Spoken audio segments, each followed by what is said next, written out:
अगला अध्याय भगवान शिव के प्रति श्रद्धा भक्ति की आवश्यकता का प्रतिपादन, शिव धर्म के 4 पादों का वर्णन एवं ज्ञान योग के साधनों तथा शिव धर्म के अधिकारियों का निरूपण, शिव पूजन के अनेक प्रकार एवं अनन्य चित्त से भजन की महिमा। तदनंतर श्री कृष्ण के प्रश्न करने पर उपमन्यु मंदरांचल पर घटित हुए शिव पार्वती संवाद को प्रस्तुत करते हुए बोले, श्री कृष्ण, एक समय देवी पार्वती ने भगवान शिव से पूछा, महादेव, जो आत्मतत्व आदि के साधन में नहीं लगे हैं तथा जिनका अंतःकरण पवित्र एवं वशीभूत नहीं है, ऐसे मंदमती मृत्युलोकवासी जीवात्माओं के वश में आप किस उपाय से हो सकते हैं? महादेव जी बोले, देवी, यदि साधक के मन में श्रद्धा भक्ति ना हो तो पूजन कर्म तपस्या जप आसन आदि ज्ञान तथा अन्य साधन से भी मैं उसके वशीभूत नहीं होता हूँ। यदि मनुष्यों की मुझ में श्रद्धा हो तो जिस किसी भी हेतु से मैं उसके वश में हो जाता हूँ, फिर तो वह मेरा दर्शन, स्पर्श, पूजन एवं मेरे साथ संभाषण भी कर सकता है। अतः जो मुझे वश में करना चाहे उसे पहले मेरे प्रति श्रद्धा करनी चाहिए। श्रद्धा ही स्वधर्म हेतु है और वही इस लोक में वर्णाश्रमी पुरुषों की रक्षा करने वाली होती है। जो मानव अपने वर्णाश्रम धर्म के पालन में लगा रहता है उसी की मुझ में श्रद्धा होती है, दूसरे की नहीं। वर्णाश्रमी पुरुषों के संपूर्ण धर्म वेदों से सिद्ध हैं। पूर्व काल में ब्रह्मा जी ने मेरी ही आज्ञा लेकर उनका वर्णन किया था। ब्रह्मा जी का बताया हुआ वह धर्म अधिक धन के द्वारा ही साध्य है तथा अनेक प्रकार के क्रियाकलाप से युक्त होता है। उससे मिलने वाला अधिकांश फल अक्षय नहीं है तथा उस धन के अनुष्ठान में अनेक प्रकार के कष्ट और आयास उठाने पड़ते हैं। उस महान धर्म से परम दुर्लभ श्रद्धा को पाकर जो वर्णाश्रमी मनुष्य अनन्य भाव से मेरी शरण में आ जाते हैं, उन्हें सुखद मार्ग से धर्म, अर्थ, काम और मोक्ष प्राप्त हो जाते हैं। वर्णाश्रम संबंधी आचार की सृष्टि मैंने ही बारंबार की है। उसमें भक्तिभाव रखकर जो मेरे हो गए, उन्हें वर्णाश्रमियों का मेरी उपासना में अधिकार है, दूसरों का नहीं। यह मेरी निश्चित आज्ञा है। मेरी आज्ञा के अनुसार धर्म मार्ग से चलने वाले वर्णाश्रमी पुरुष मेरी शरण में आ गए, मेरे कृपा प्रसाद से मल और माया आदि पाशों से मुक्त हो जाते हैं तथा मेरी पुनरावृत्ति रहित धाम में पहुंचकर मेरा उत्तम साधर्म प्राप्त करके परमानंद में निमग्न हो जाते हैं। इसलिए मेरे बताए हुए वर्ण धर्म को पाकर अथवा ना पाकर भी जो मेरी शरण ले मेरा भक्त बन जाता है, वह स्वयं ही अपनी आत्मा का उद्धार कर लेता है। यह कोटि कोटि गुना अधिक अलब्ध लाभ है।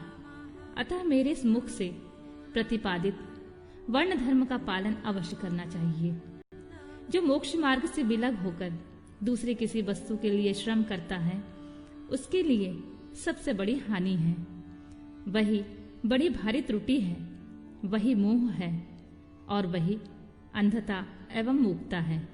देवेश्वरी, मेरा जो सनातन धर्म है वह 4 चरणों से युक्त बताया गया है। उन चरणों के नाम हैं ज्ञान, क्रिया, चर्या और योग। पशुपाश और पति का ज्ञान ही ज्ञान कहलाता है। गुरु के अधीन जो विधि पूर्वक षड्भव शोधन का कार्य करता है उसे क्रिया कहते हैं। मेरे द्वारा विहित वर्णाश्रम प्रयुक्त जो मेरे पूजन आदि धर्म है, उनके आचरण का नाम चर्या है। मेरे बताए हुए मार्ग से मुझ में सुस्थिर भाव से चित्त लगाने वाले साधक के द्वारा जो अंतःकरण की अनवृत्तियां का निरोध किया जाता है, उसी को योग कहते हैं। देवी, चित्त को निर्मल एवं प्रसन्न बनाना अश्वमेध यज्ञों के समूह से भी बड़ा श्रेष्ठ है, क्योंकि वह मुक्ति देने वाला होता है। विषय भोग की इच्छा रखने वाले लोगों के लिए यह मन प्रसाद दुर्लभ है, जिसने यम और नियम के द्वारा इंद्रिय समुदाय पर विजय प्राप्त कर ली है, उसे विरक्त पुरुष के लिए ही योग को सुलभ बताया गया है। योग पूर्व पापों को हर लेने वाला है। वैराग्य से ज्ञान होता है और ज्ञान से योग। योगश पुरुष पतित हो तो भी मुक्त हो जाते हैं, इसमें संशय नहीं है। सब प्राणियों पर दया करनी चाहिए। सदा अहिंसा धर्म का पालन सबके लिए उचित है। ज्ञान का संग्रह भी आवश्यक है। सत्य बोलना, चोरी से दूर रहना, ईश्वर और परलोक पर विश्वास रखना, मुझ में श्रद्धा करना, इंद्रियों को संयम में रखना, वेद शास्त्रों का पढ़ना पढ़ाना, यज्ञ करना कराना, मेरा चिंतन करना, ईश्वर के प्रति अनुराग रखना और सदा ज्ञानशील होना ब्राह्मणों के लिए नितांत आवश्यक है।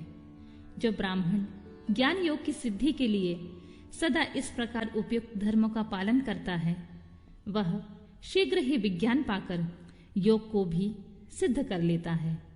प्रिय, ज्ञानी पुरुष ज्ञानाग्नि के द्वारा इस कर्ममय शरीर को क्षण भर में दह करके मेरे प्रसाद से योग का ज्ञाता होकर कर्म बंधन से छुटकारा पा जाता है। पुण्य पापमय जो कर्म है उसे मोक्ष का प्रतिबंधक बताया गया है। इसलिए योगी पुरुष योग के द्वारा पुण्य का परित्याग कर दे। फल की कामना से प्रेरित होकर कर्म करने से ही मनुष्य बंधन में पड़ता है। केवल कर्म करने मात्र से ही नहीं, अतः कर्म के फल को त्याग देना चाहिए। प्रिय, पहले कर्ममय यज्ञ द्वारा बाहर मेरी पूजा करके फिर ज्ञान योग में तत्पर हो साधक योग का अभ्यास करे। कर्म यज्ञ से मेरे यथार्थ स्वरूप का बोध प्राप्त हो जाने पर जीव योग मुक्त हो मेरे यजन से विरत हो जाते हैं। उस समय वे मिट्टी, पत्थर और सुवर्ण में भी संभाव रखते हैं। जो मेरा भक्त नित्य युक्त एवं एकाग्रचित होकर ज्ञान योग में तत्पर रहता है, वह मुनियों में श्रेष्ठ एवं योगी होकर मेरा सायुज्य प्राप्त कर लेता है। जो वर्णाश्रमी पुरुष मन से विरक्त नहीं है, वे मेरा आश्रय ले ज्ञान, चर्या और क्रिया इन तीनों में प्रवृत्त होने का अधिकारी है। उन्हीं के अनुष्ठान की योग्यता रखते हैं। मेरा पूजन दो प्रकार का है, बाहर और अभ्यंतर। इसी तरह मन, वाणी और शरीर, इन त्रिविध साधनों के भेद से मेरा भजन तीन प्रकार का माना गया है।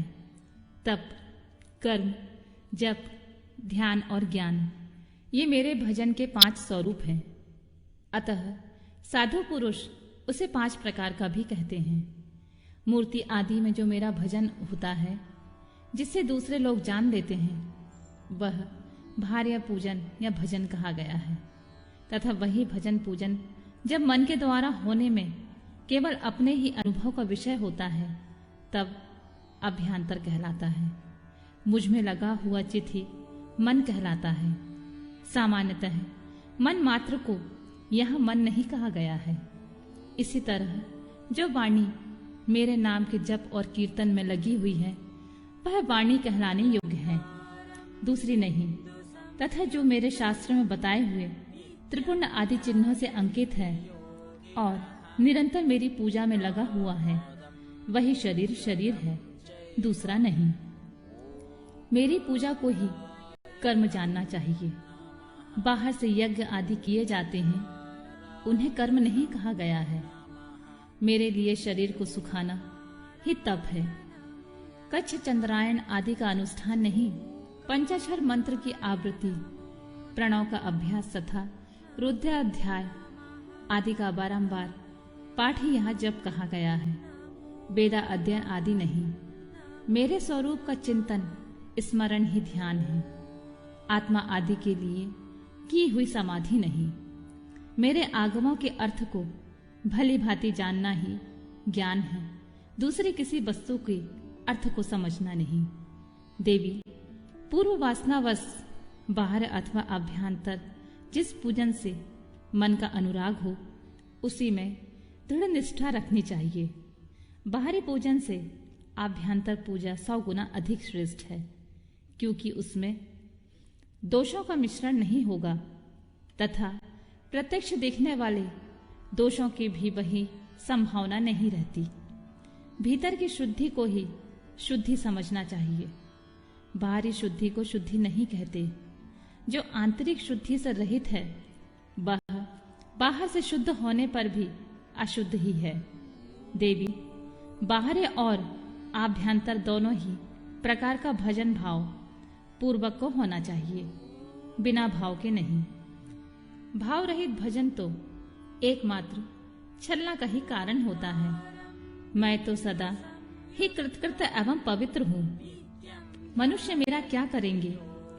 उनके द्वारा किए गए बाहर अथवा आभ्यंतर पूजा में ही उनका जो भाव है उसी को मैं ग्रहण करता हूँ। देवी, क्रिया का एकमात्र आत्मा भाव ही है, वही मेरा सनातन धर्म है। मन, वाणी और कर्म द्वारा कहीं भी किंचन मात्र फल की इच्छा न रखकर ही क्रिया करनी चाहिए। देवेश्वरी, फल के उद्देश्य रखने से मेरा आश्रय लघु हो जाता है, क्योंकि फलार्थी को यदि फल न मिला तो वह मुझे छोड़ सकता है। सती साध्वी देवी, फलार्थी होने पर भी जिस साधक का चित्त मुझ में ही प्रतिष्ठित है उसे उसके भाव के अनुसार फल मैं अवश्य देता हूँ। जिनका मन फल की इच्छा न रखकर ही मुझ में लगा हो परंतु पीछे वे फल चाहने लगे हो, वे भक्त भी मुझे अधिक प्रिय हैं।